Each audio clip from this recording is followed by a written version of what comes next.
Amado Deus e querido Pai, nós te agradecemos pela oportunidade que o Senhor nos concede de aprender mais sobre a Tua palavra. Obrigado por tudo que o Senhor representa em nossas vidas.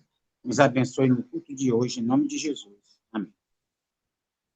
Queridos, por que eu escolhi falar sobre o Apocalipse? O Apocalipse, na verdade, é um livro escatológico. E vocês sabem que muita gente faz confusão com relação ao livro do Apocalipse. Para você entender o livro do Apocalipse e as suas profecias, você tem que entender todo um contexto histórico, quando foi escrito, por quem foi escrito, a época em que foi escrito. Então, o Apocalipse, por ser um livro escatológico, que fala, aborda os acontecimentos do final do tempo, ele tem todo esse contexto que a gente tem que compreender. A senhora White diz que quando os livros de Daniel e Apocalipse foram bem compreendidos, os crentes terão uma experiência religiosa inteiramente diferente dessa que tem hoje. Então, nós precisamos compreender o livro do Apocalipse. Uma outra coisa, por que aparecem alguns símbolos estranhos no livro do Apocalipse? Isso espanta muita gente. Porque o Apocalipse foi escrito no período do infame Império Romano, onde os imperadores se denominavam deuses. Então, Deus permitiu que fosse escrito em símbolos, justamente para que eles não compreendessem. Mas o povo de Deus compreendia. Assim como deve compreender hoje. Agora, o Apocalipse, acima de tudo, ele é um livro cristocêntrico.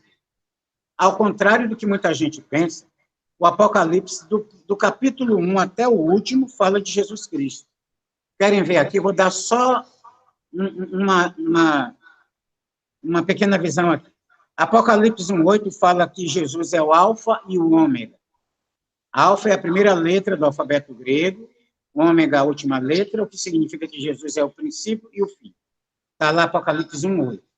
Apocalipse 5 fala que Jesus é o único que poderia abrir o livro do juízo. Apocalipse 12, Jesus é o poderoso Salvador.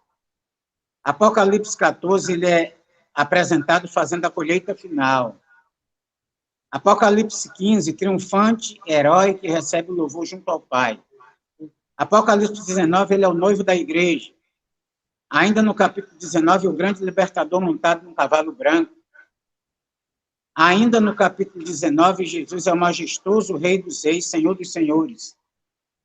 Apocalipse 21, aquele que faz novas todas as coisas. E Apocalipse 22 é a repetição das promessas de Jesus, venho sem demora. Então, Jesus está no capítulo 1 ao capítulo 22 do livro de Apocalipse. Eu fiz assim uma abordagem rápida, mas você vai ver muito mais passagens de Jesus. Outro aspecto do Apocalipse é que, no capítulo 1 do Apocalipse, nós encontramos todos os seres do universo que habitarão o céu junto conosco. Diz assim, revelação de Jesus Cristo, que Deus lhe deu para mostrar aos seus servos, por meio do anjo, as coisas que deverão acontecer, e eu, João. Então, aqui você vê João, que é o profeta, os anjos, os servos que somos nós, Deus, Jesus Cristo, e a Bíblia diz que toda palavra é inspirada pelo Espírito Santo, então tem também o Espírito Santo. Só no capítulo 1 do Apocalipse. O outro aspecto é que Apocalipse 1:20 e Apocalipse 20, versículo 1, tem a comprovação de que a Bíblia a si mesma se explica. Então, são várias coisas interessantes sobre Apocalipse. Mas nessa manhã, eu escolhi falar sobre a visão do trono de Deus. Eu convido vocês a abrirem Apocalipse capítulo 4. E eu vou pedir que você faça uma oração silenciosa entre você e Deus, pedindo para que Deus te oriente a entender esse livro. Apocalipse capítulo 4, você abre, e agora eu vou dar um minuto para você fazer a sua oração.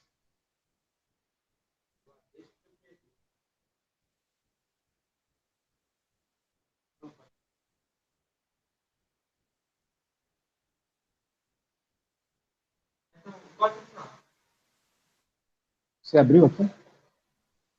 Ok, amados. Apocalipse capítulo 4 diz assim: depois dessas coisas, olhei, E eis não somente uma porta aberta no céu, como também a primeira voz que ouvi, como de trombeta, ao falar comigo, dizendo: sobe para aqui e te mostrarei o que deve acontecer depois dessas coisas. Imediatamente, eu me achei em espírito, e eis armado no céu um trono, e no trono alguém sentado.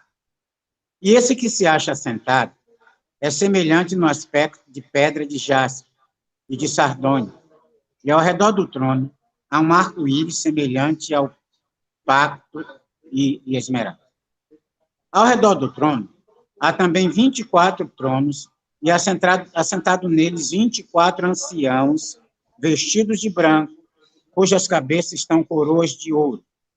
Do trono saem relâmpagos, vozes e trovões, e diante do trono ardem 7 tochas de fogo, que são os 7 Espíritos de Deus. Prestem atenção.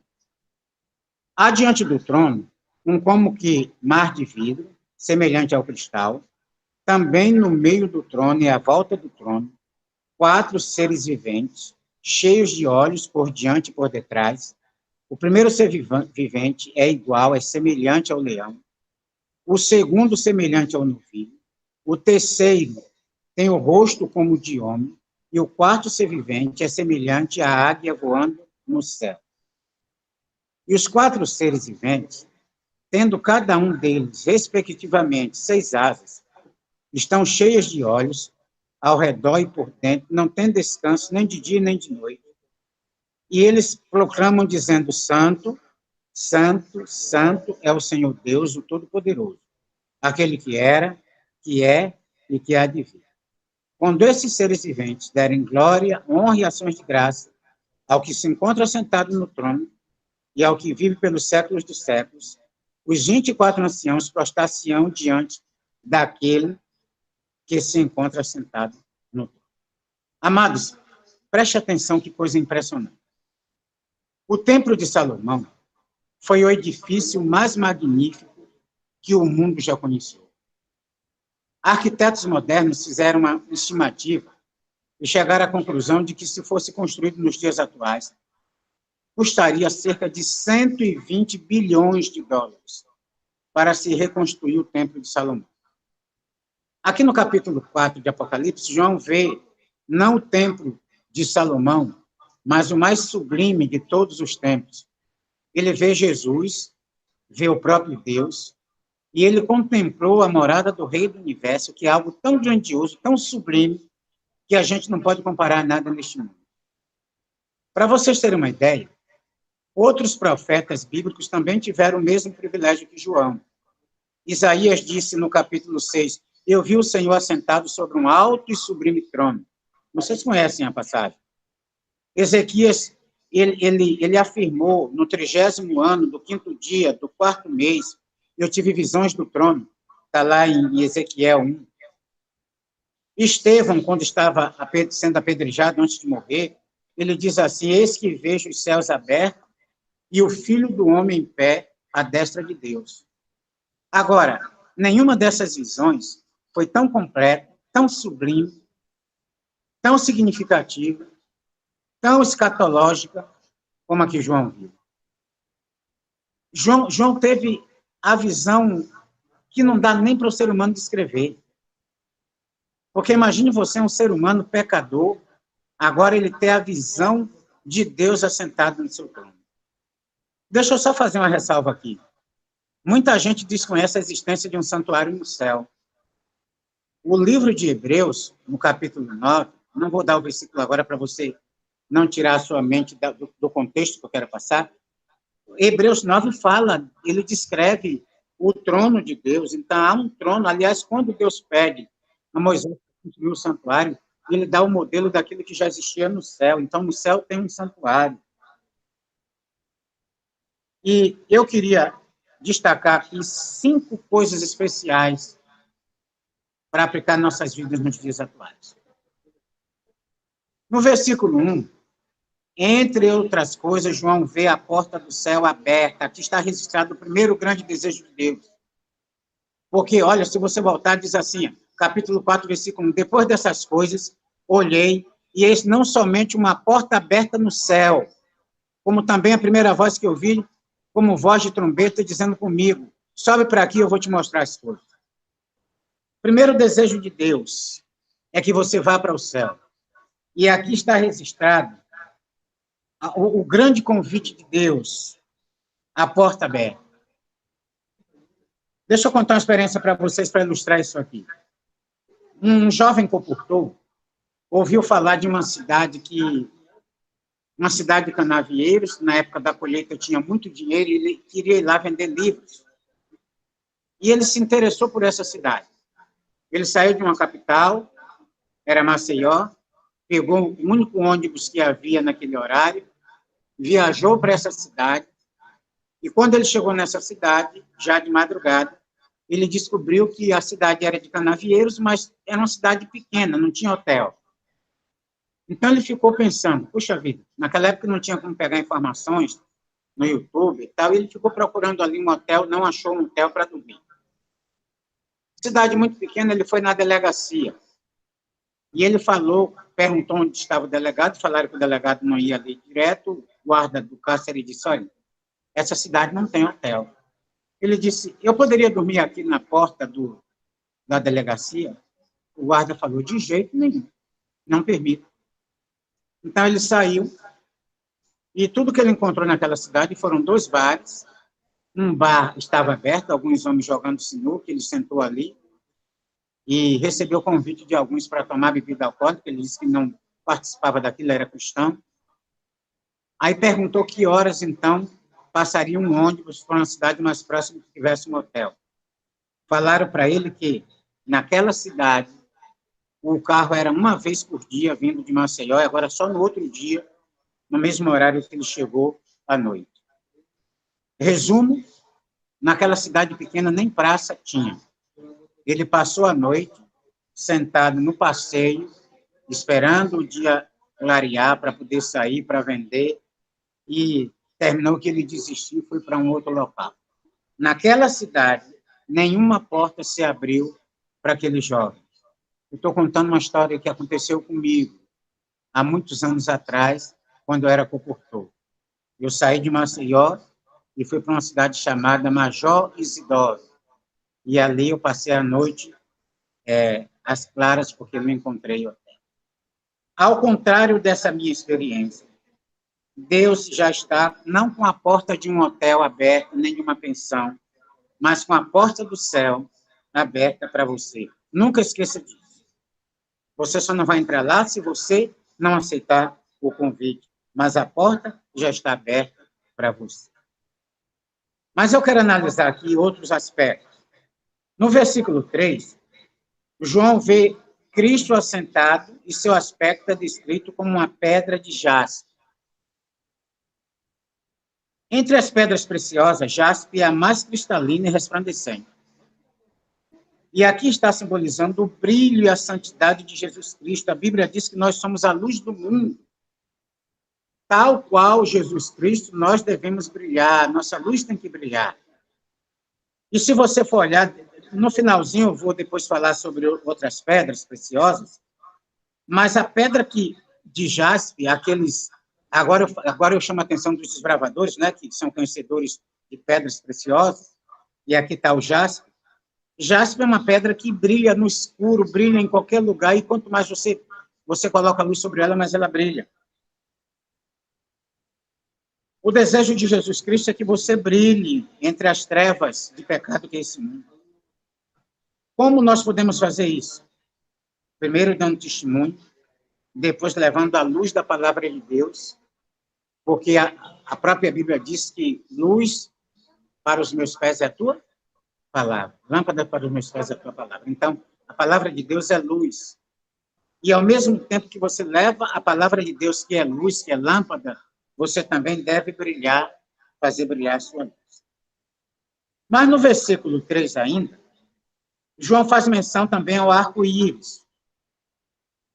Após o dilúvio, Deus prometeu que o mundo jamais seria destruído com água.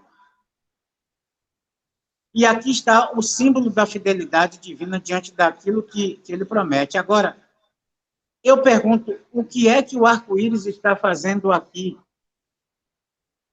O arco-íris está lá no capítulo 3 de Gênesis, perdão, no capítulo 9 de Gênesis, simbolizando o pacto, a aliança que Deus fez com o homem. E o que é que ele está fazendo aqui agora no Apocalipse, que é o último livro da Bíblia? Vários séculos se passaram. Queridos, sabe o que é que está fazendo aqui? Se você puder dar uma olhadinha, abra sua Bíblia rapidinho. Gênesis capítulo 9. Vou abrir aqui rapidinho para a gente fazer uma leitura. Capítulo 9, versículo 11. Diz assim: estabeleço a minha aliança convosco. Não será mais destruída toda a carne por águas do dilúvio, nem jamais haverá dilúvio para destruir a terra.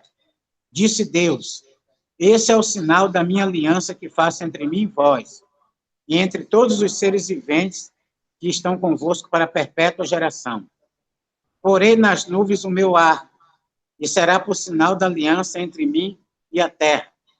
E acontecerá que, quando eu trouxer nuvens sobre a terra, e neles apareceu o arco, então se lembrarei da minha aliança, firmada entre mim e vós, e todos os seres viventes, e toda a carne, e as águas não mais se tornarão em dilúvio para destruir toda a carne.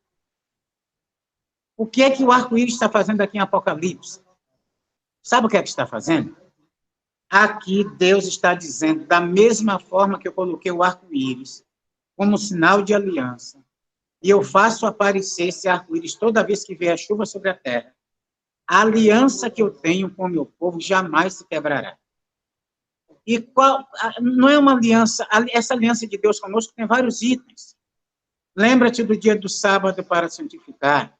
6 dias trabalhareis e fareis toda a sua obra, mas o 7º dia é o sábado, eu vou fazer uma aliança contigo.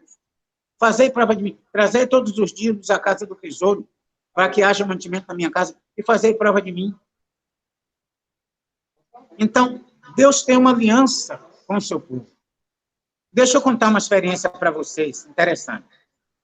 Essa semana, eu precisei de dinheiro para poder ajudar uma irmã que está passando por dificuldade. Não vou dizer o nome dela, por uma questão ética, mas eu precisei de dinheiro.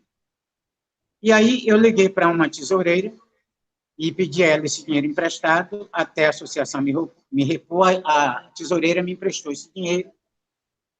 Quando eu cheguei em casa, que já estava me preparando para poder fazer as compras, para levar para essa irmã, uma outra irmã me ligou e perguntou assim: pastor Jaime, a igreja de Maranguape não tem ADRA? Eu disse: irmã, tem. Pastor, é porque aqui tem 4 famílias precisando de ajuda. Eu fiquei pensando, meu Deus do céu, o que é que eu vou fazer? Enquanto descansava um pouquinho ali, que eu estava me preparando para fazer as compras da irmã, fiquei ali sentado, e esse irmão que vai pregar para a gente de Londres, semana que vem, José Carlos, se ele estiver me ouvindo, ele vai confirmar que eu não estou mentindo. Ele já me ajudou várias vezes, mas quando a pessoa me ajuda muito, eu fico com medo de estar aborrecendo. Eu estava sentado ali no sofá, não liguei para ele, não estava lembrando dele, até porque eu fico constrangido de pedir tanto a uma pessoa só. Ele ligou para minha filha e perguntou se eu tinha trocado o número do telefone, que ele estava querendo falar comigo. Minha filha, de lá de São Paulo, disse: meu pai, Zé Carlos está querendo falar com o senhor lá de Londres. E aí eu entrei em contato com ele e disse: Jaime, eu tenho uma oferta para mandar para você, porque eu sei do trabalho que você faz aí no Brasil. Semana que vem ele vai contar essa experiência para vocês. Eu estava sentado no sofá, pensando como atender aquela serva do Senhor, que me disse que só na igreja dela tem 4 pessoas necessitando. E enquanto eu estava ali no sofá, Deus falou para Zé Carlos, lá em Londres, para mandar uma oferta para mim. Queridos, isso é muito profundo. Aí eu fiquei feliz da vida, falei para a irmã que ela esperasse um pouquinho, que o dinheiro ia chegar, e vai chegar em euro, viu? Vem euro e se transforma em real, mas é euro. Ele depositou lá em euro. Aí eu fui no Banco do Brasil, saquei mais um dinheiro. Quando eu saio do Banco do Brasil, encontrei com uma irmã daqui de Maranguape, Quando eu atravesso a rua, a irmã me pergunta como é que estava a irmã fulana. E eu falei, irmã, agora mesmo eu vou pagar a conta de água e luz dela e vou fazer umas compras.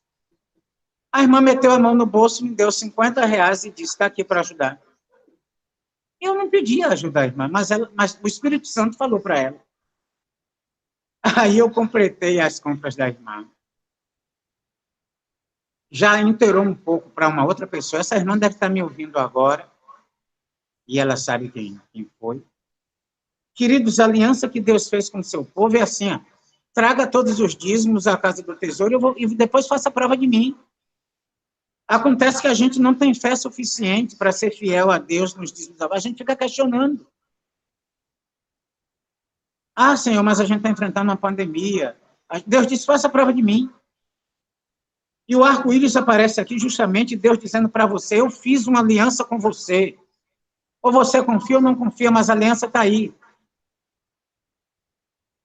Davi diz que ele foi moço e agora estaria velho, e ele nunca viu um justo mendigar o pão, porque Deus não deu. E se ele deixar, ele tem um propósito. No versículo 4, dá uma olhadinha aí. No versículo 4, são mencionados 4 anciãos. Quem são esses anciãos, meus queridos? A Bíblia menciona 2 pessoas que foram transladadas, Enoque e Elias. Onde eles estão? E Moisés, que foi ressuscitado e levado para o céu. Então, a gente tem certeza que no céu tem 3 pessoas. Enoque e Elias representam aqueles que estarão vivos por ocasião da vinda de Jesus Cristo, não vão passar pela morte. Moisés representa aqueles que irão morrer, descansar no Senhor e ressuscitarão por ocasião da volta de Cristo. Mas a conta não bate, porque aqui são 24. E aqui eu só falei de 3. Onde estão os outros? Quem são os outros? Onde é que a Bíblia mostra que eles estão nos céus? O que é que eles estão fazendo lá? Outra coisa, Jesus precisa de alguém no céu para ajudar ele em quê? Queridos, deixa eu falar uma coisa aqui para vocês. Primeiro que Deus não é egoísta. Mesmo não precisando, ele quer contar com cada um de vós. Quer contar comigo e quer contar com você. O egoísmo foi o único sentimento que transformou anjos em demônios. E Deus não é egoísta. Mesmo sem precisar, ele quer contar com você. Tem um pensamento chinês que diz que várias formigas juntas carregam um elefante. Mas onde estão esses homens? Abra sua Bíblia em Mateus 27, 52 a 53. Mateus, capítulo 27, vou pedir a vocês que abram. Mateus 27, versículos 52 a 53. Olha o que é que diz Mateus 27, 52 e 53. Vamos ler o 51, diz assim. Eis que o véu do santuário se rasgou em 2 partes. Estou lendo Mateus 27, 51. Eis que o véu do santuário se rasgou em 2 partes, de alto a baixo. Tremeu a terra, fenderam-se as rochas. E no versículo 52, abriram-se os sepulcros, e muitos corpos de santos que dormiam ressuscitaram. E saindo dos sepulcros, depois da ressurreição de Jesus, entraram na cidade santa e apareceram a muitos. Nós acreditamos que esses 24 anciãos que estão nos céus são esses homens que ressuscitaram por ocasião da ressurreição de Jesus Cristo. A ressurreição de Jesus Cristo é um ato tão profundo, tão grandioso, tão sublime, que o véu do santuário se rasgou, e olha que coisa, se rasgou de cima a baixo, para provar que não foi o homem que rasgou. Se fosse de baixo a cima, alguém colocou ali uma coisa muito forte e rasgou. Não, foi de cima a baixo. Foi Deus quem rasgou. Esse véu do santuário era uma cortina grossa, uma cortina imensa, uma lona de 18 metros por 18, muito grossa, não tinha como o homem rasgar, muito menos de cima a baixo. No versículo 52 diz que, por ocasião da morte, da ressurreição de Jesus, homens mortos, santos, ressuscitaram. E nós acreditamos que entre esses está quem? João Batista. João Batista foi decapitado pela sua fidelidade a Deus, e nós acreditamos que entre esses está João Batista. Aqui está um alento para aqueles que questionam por que, Senhor, que o irmão Raimundo morreu de Covid. Essa madrugada, mais um pastor morreu, a esposa de um pastor lá na Bahia. Por que, Senhor?